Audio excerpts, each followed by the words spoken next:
காலையிலேருந்து ஒரே அஜீர்ணம். சோடா குடிச்சு ஒரு ஏப்பம் விட்டாதான் வயிறு நல்லாங்கிற மாதிரியுது. அப்பா என்ன டார்ச்சர் காலிலேருந்து அப்பா ஜீர்ணிக்கவே மாட்டேங்குது. என்ன தம்பி ஏப்பெல்லாம் பலமாக இருக்கு? அண்ணே வாங்கண்ணே வாங்கண்ணே. ஏப்பம் பலமாக தானே இருக்கு, என்ன பண்ணது? காலிலேருந்து வயிறு முட்டை சாப்பிட்டுன்னு ஜீரணமே ஆகலை, ஒரே மந்தம் தட்டின மாதிரி இருந்தது. அதான் கடையிலேருந்து ஒரு சோடா வாங்கி வந்து குடித்தேன். ஒரு ஏப்பம் விட்டவொடனே பரவாயில்லைங்க, இப்போ கொஞ்சம் நல்லா இருக்குதுண்ணே.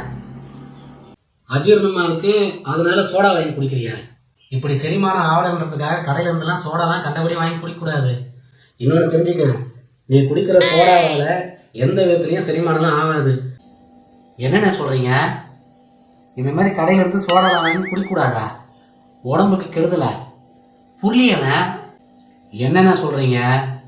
குடித்த உடனே ஒரு ஏப்பம் வருது, அது ஜீரணம் ஆகிறதுக்கான அர்த்தம் தானே. அதனால தான் சோடா கூல்ட்ரிங்க்ஸ் இதெல்லாம் நான் சாப்பிட்டதுக்கப்புறம் வாங்கி குடிக்கிறேன். நீங்கள் என்னவோ இதெல்லாம் குடிக்கூடாது உடம்புக்கு கெடுதல்னு சொல்கிறீங்க.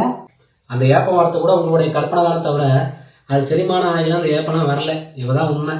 அப்போ ஜீரணம் ஆகிறதுக்கு என்ன தான் பண்ணணும்னு சொல்கிறீங்க? இப்போ கேட்டியா, அது சரியான கேள்வி. அந்த காலத்துலலாம் ஜீரணிக்கிறதுக்கு உணவு பழக்கத்தில் கொஞ்சம் சீரகத்தை அதிகமாக சேர்த்துக்கணும், இஞ்சியை சாப்பாட்டில் அதிகமாக சேர்த்துக்கலாம், அதே போல் பூண்டை அதிகமாக சேர்த்துக்கலாம். இதெல்லாம் ஜீரணத்தை நல்லா ஏற்படுத்தும். அது மட்டும் இல்லை, அந்த காலத்து ஆளுங்க சாப்பிட்டதுக்கப்புறம் கொஞ்ச நேரம் காலார நடந்துட்டு வந்து அதுக்கப்புறம் தான் நைட்டில் தூங்குவாங்க.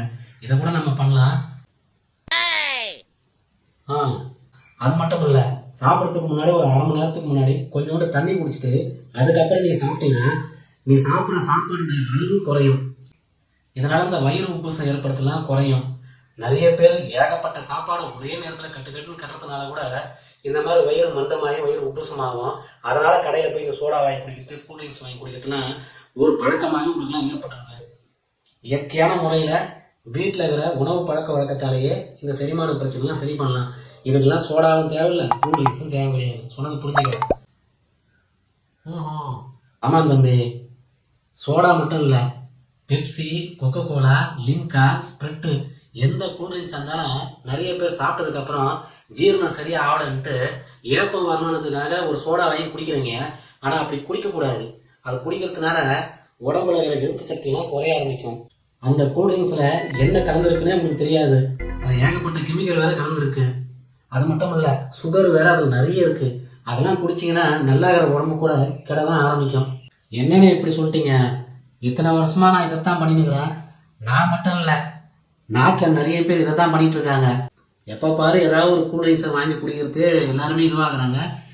நீங்கள் சொல்கிற மாதிரியே பண்ணிடலாம்ண்ணே. ஓகேண்ணே, சூப்பர்ண்ணே. இனிமேல் நான் அதை பண்ண மாட்டேன். இனிமேல் இது எதுக்கு வச்சிடறேன்.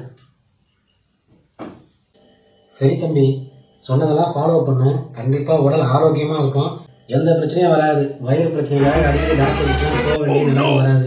புரியுதா? இதை மனசில் வச்சுக்க.